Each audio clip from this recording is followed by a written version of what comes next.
रूपी पक्षियों को उड़ा देती।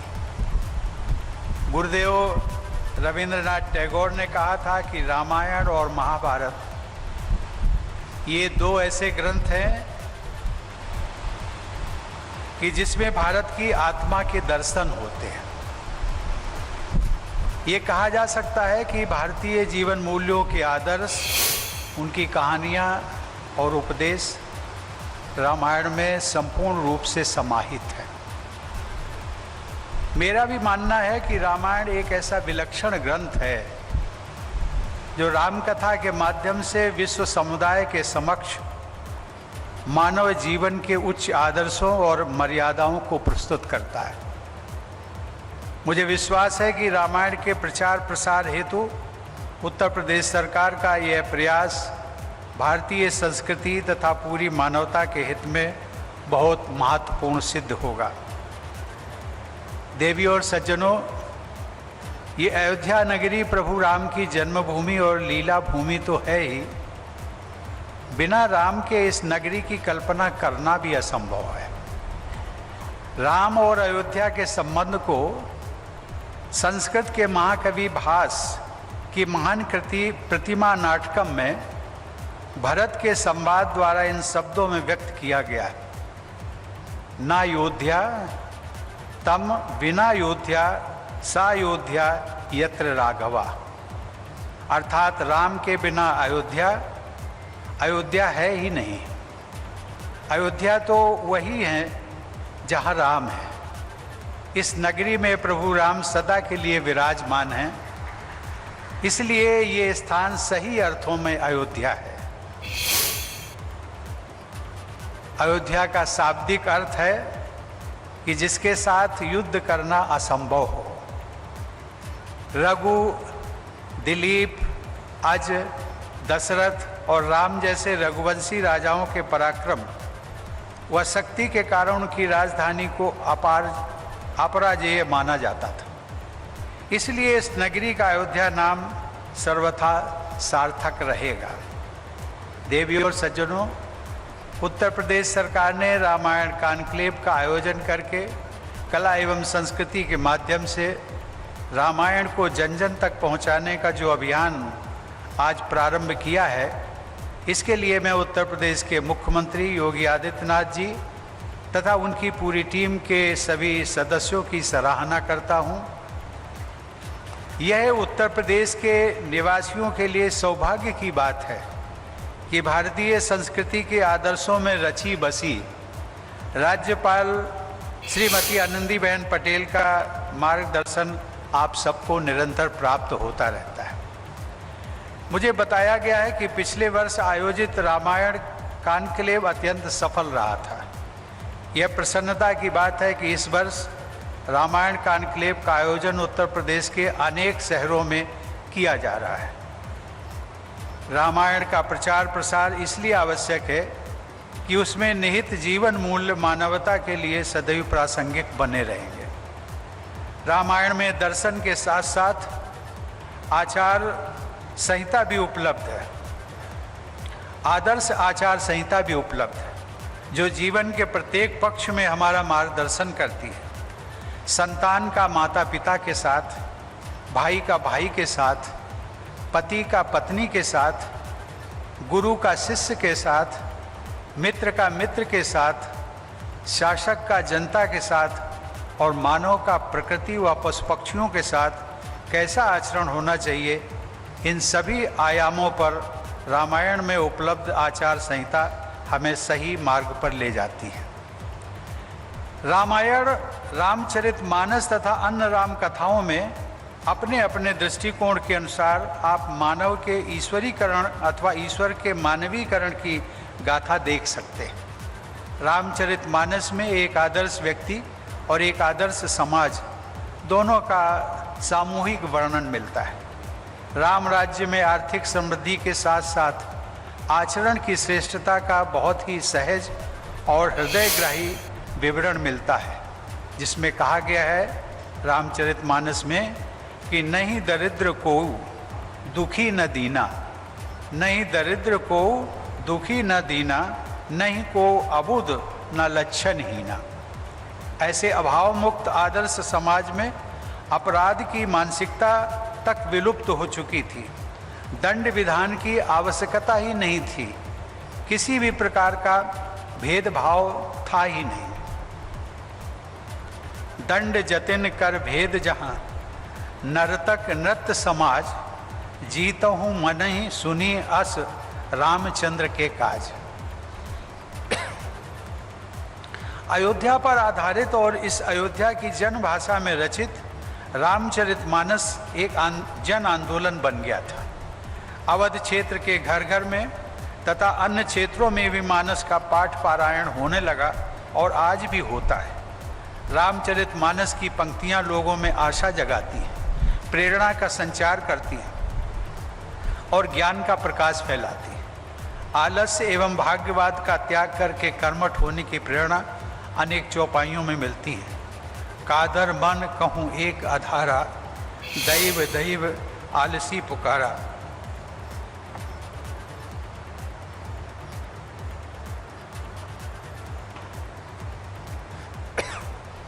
अर्थात यह दैव तो कायर के मन का एक आधार है, यानी तसल्ली देने का तरीका है। आलसी लोग ही भाग्य की दुहाई दिया करते हैं। ऐसी सूक्तियों के सहारे लोग जीवन में अपना रास्ता बनाते चलते हैं। देवियों और सज्जनों, सांस्कृतिक व धार्मिक पर्यटन को बढ़ावा देने और भारतीय संस्कृति के प्रति आकर्षण उत्पन्न करने की दृष्टि से आज का यह आयोजन बहुत ही महत्वपूर्ण है। भारत सरकार की स्वदेश दर्शन योजना के तहत विकसित हो रहे रामायण सर्किट से जुड़े प्रकल्पों का आज लोकार्पण हुआ है। इनसे पर्यटकों और श्रद्धालुओं को विभिन्न सुविधाएं उपलब्ध होंगी। आज तुलसी स्मारक भवन के विस्तार तथा नवीकरण कार्यों का शिलान्यास भी एक महत्वपूर्ण पहल है।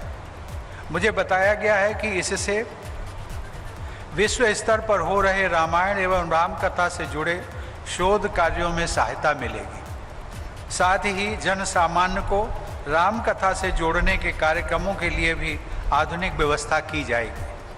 मुझे अवगत कराया गया है कि उत्तर प्रदेश सरकार द्वारा संचालित अयोध्या शोध संस्थान के तत्वाधान में एक बृहद विश्वकोश तैयार किया जा रहा है, जिसमें पूरी दुनिया में उपलब्ध रामायण व भारतीय संस्कृति से जुड़ी सामग्री का संकलन सुलभ रहेगा।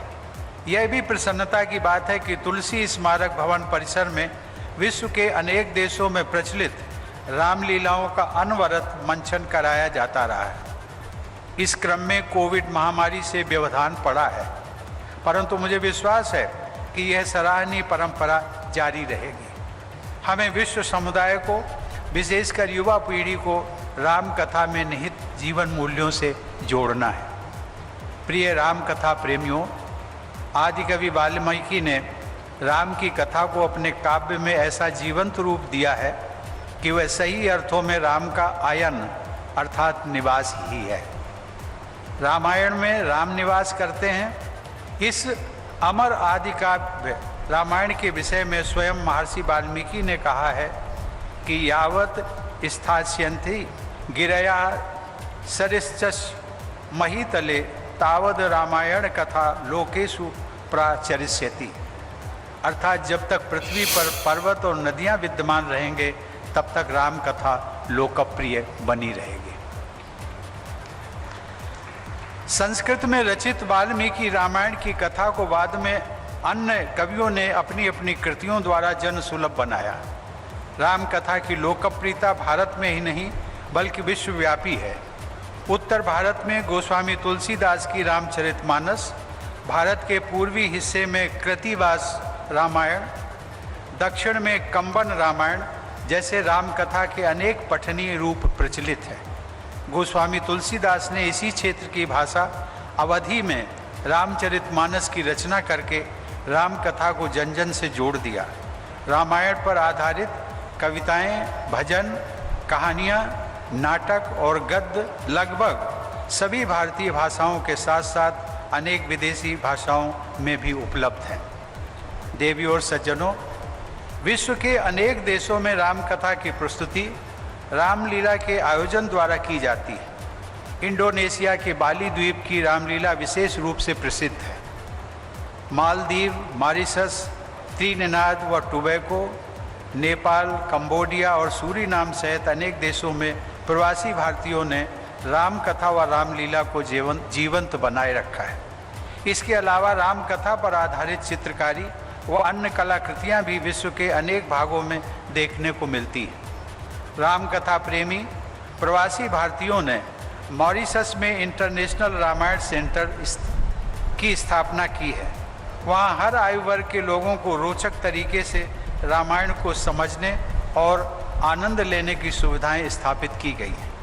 इस प्रकार राम कथा का साहित्यिक, आध्यात्मिक और सांस्कृतिक प्रभाव मानवता के बहुत बड़े भाग में देखा जा सकता है। भारत ही नहीं, विश्व की अनेक लोक भाषाओं और लोक संस्कृतियों में रामायण और राम के प्रति सम्मान और प्रेम झलकता है। यहाँ तक कि पिछली पीढ़ियों में ऐसे अनेक लोग रहे हैं जो स्कूली शिक्षा से वंचित होते हुए भी राम कथा पर गहरी रुचि व ज्ञान से परिपूर्ण होते थे और वे समाज का सदैव मार्गदर्शन करते थे। मैं तो समझता हूँ कि मेरे परिवार में जब मेरे माता पिता और बुजुर्गों ने मेरा नामकरण किया होगा तब उन सब में भी संभवतः राम कथा और प्रभु राम के प्रति वही श्रद्धा और अनुराग का भाव रहा होगा जो सामान्य लोकमानस में देखा जाता है। देवियों और सज्जनों, मुझे यह जानकर प्रसन्नता हुई कि इसी वर्ष जुलाई में थाईलैंड की राजकुमारी द्वारा दिल्ली में थाई रामायण राम किएन का विमोचन किया गया। यह भी एक ऐतिहासिक तथ्य माना जाता है कि अयोध्या पुत्री राजकुमारी सूरीरत्ना कोरिया के महाराजा की पत्नी के रूप में प्रथम शताब्दी में वहाँ की महारानी बनी थी। सूरीरत्ना को कोरिया में क्वीन हियो के नाम से जाना जाता है। सन 2018 में दक्षिण कोरिया गणराज्य की प्रथम महिला ने अयोध्या में आयोजित दीपोत्सव समारोह में भाग लिया और उनके स्मारक के भूमि पूजन का शुभारंभ भी किया। मुझे बताया गया कि लगभग 5 करोड़ की आबादी वाले दक्षिण कोरिया में 60 लाख से अधिक लोग स्वयं को महारानी सूरीरत्ना का वंशज मानते हैं और अयोध्या को अपनी ननिहाल के रूप में देखते हैं। रामायण की कथा के अनुसार नेपाल से भी राजा जनक का संबंध स्थापित होता है। इस तरह अयोध्या व रामायण अनेक देशों के साथ हमारे संबंधों को सांस्कृतिक शक्ति प्रदान करते हैं। पूरे दक्षिण पूर्व एशिया में रामायण तथा भारतीय संस्कृति का प्रभाव दिखाई देता है। थाईलैंड के एक शहर का नाम अयुथया है जो अयोध्या का ही थाई रूप माना जाता है। अनेक विद्वानों ने मध्य व उत्तर पूर्व एशिया सहित मिस्र तथा विश्व के अनेक क्षेत्रों में रामायण की कथा से जुड़ी कलाकृतियों, शिलालेखों और चित्रों का उल्लेख किया है। देवियों और सज्जनों, रामायण में राम भक्त सबरी के प्रसंग से हम सभी परिचित हैं। उसकी प्रस्तुति हमने कुछ देर पहले यहाँ देखी। हमारी बहन पद्मश्री से सम्मानित मालिनी अवस्थी द्वारा जो प्रस्तुति दी गई वो बैठी हुई हैं सामने बहुत अच्छा लगा और अवधी भाषा में उसकी प्रस्तुति की। यह प्रसंग सामाजिक समरसता का अनुपम संदेश देता है। महान तपस्वी मतंग मुनि की शिष्या सबरी और प्रभु राम का मिलन एक भेदभाव मुक्त समाज व प्रेम की दिव्यता का अद्भुत उदाहरण है। इसी प्रकार निषाद राज के साथ प्रभु राम का गले मिलना और उन दोनों का मार्मिक संवाद समरसता, सौहार्द और प्रेम की उत्कृष्टता का अनुभव कराता है। अपने वनवास के दौरान प्रभु राम ने युद्ध करने के लिए अयोध्या और मिथिला से सेना नहीं मंगवाई थी। उन्होंने कोल, भील, बानर आदि को एकत्रित कर अपनी सेना का निर्माण किया था। अपने अभियान में जटायु से लेकर गिलहरी तक को शामिल किया। आदिवासियों के साथ प्रेम और मैत्री को प्रगाढ़ बनाया। प्रभु राम द्वारा ऐसे समावेशी समाज की रचना सामाजिक समरसता व एकता का एक उत्कृष्ट उदाहरण है जो हम सबके लिए आज भी अनुकरणीय है। सार्वजनिक जीवन में प्रभु राम के आदर्शों को महात्मा गांधी ने भी आत्मसात किया था। वस्तुतः रामायण में वर्णित प्रभु राम का मर्यादा पुरुषोत्तम रूप प्रत्येक व्यक्ति के लिए आदर्श का स्रोत है। गांधी जी ने आदर्श भारत की अपनी कल्पना को राम राज्य का नाम दिया। बापू की जीवनचर्या में राम नाम का बहुत महत्व था। वर्ष 2019 में गांधी जी द्वारा स्थापित हरिजन सेवक संघ के दिल्ली परिसर में एक विशेष राम कथा का आयोजन किया गया था, जिसे मानस हरिजन कथा का नाम दिया गया था। मुझे प्रसन्नता है कि उस आयोजन में सम्मिलित होने का मुझे भी सौभाग्य मिला था। ऐसे आयोजन सचमुच में सामाजिक समरसता की दृष्टि से अत्यंत महत्वपूर्ण होते हैं। मैं कामना करता हूं कि जिस प्रकार राम राज्य में सभी लोग दैविक और भौतिक कष्टों से मुक्त थे, उसी प्रकार हमारे सभी देशवासी सुखमय जीवन व्यतीत करें। कोविड महामारी के प्रकोप का सामना करती हुई मानवता के लिए हमारी परंपरा में प्रचलित यह प्रार्थना और भी प्रासंगिक हो गई है, जिसमें कहा गया है, सर्वे भवन्तु सुखिनः, सर्वे सन्तु निरामयाः, सर्वे भद्राणि पश्यन्तु मा कश्चित् दुःखभाग् भवेत्। अर्थात सभी सुखी हों, सभी रोग मुक्त हों, सभी का ध्यान भलाई पर रहे और कोई भी दुख का भागी न बने।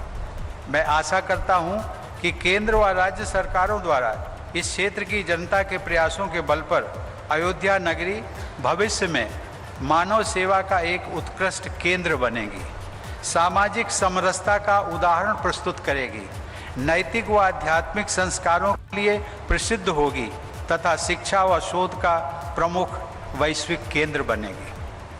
देवियों और सज्जनों, इस रामायण कॉन्क्लेव की सार्थकता सिद्ध करने हेतु यह आवश्यक है कि राम कथा के मूल आदर्शों का सर्वत्र प्रचार प्रसार हो तथा सभी लोग उन आदर्शों को अपने आचरण में ढालें। समस्त मानवता एक ही ईश्वर की संतान है, यह भावना जन जन में व्याप्त हो, यही इस आयोजन की सफलता की कसौटी है। इस संदर्भ में रामचरितमानस की एक अत्यंत लोकप्रिय चौपाई का मैं उल्लेख करना चाहूँगा, जिसमें कहा गया है कि सिय राम में सब जग जानी, करो प्रणाम जोर जुग पानी। इस पंक्ति का भाव यह है कि हम पूरे संसार को ईश्वर में जानकर सभी को सादर स्वीकार करें। हम सब प्रत्येक व्यक्ति में सीता और राम को ही देखें। राम सबके हैं और राम सब में हैं। आइए हम सब इस स्नेहपूर्ण विचार के साथ अपने दायित्व का पालन करें। मेरी शुभकामना है कि रामायण के प्रचार प्रसार से जुड़े आप सबके सभी प्रयास सफलतापूर्वक संपन्न होंगे। धन्यवाद। जय हिंद।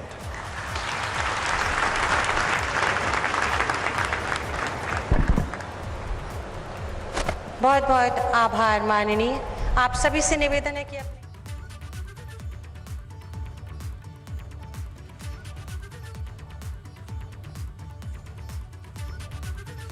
तो महामहिम राष्ट्रपति को आप सुन रहे थे। राम का महत्व क्या है, राम नाम का जिक्र और उससे क्या जुड़ाव है देश का, इसके साथ ही विदेशों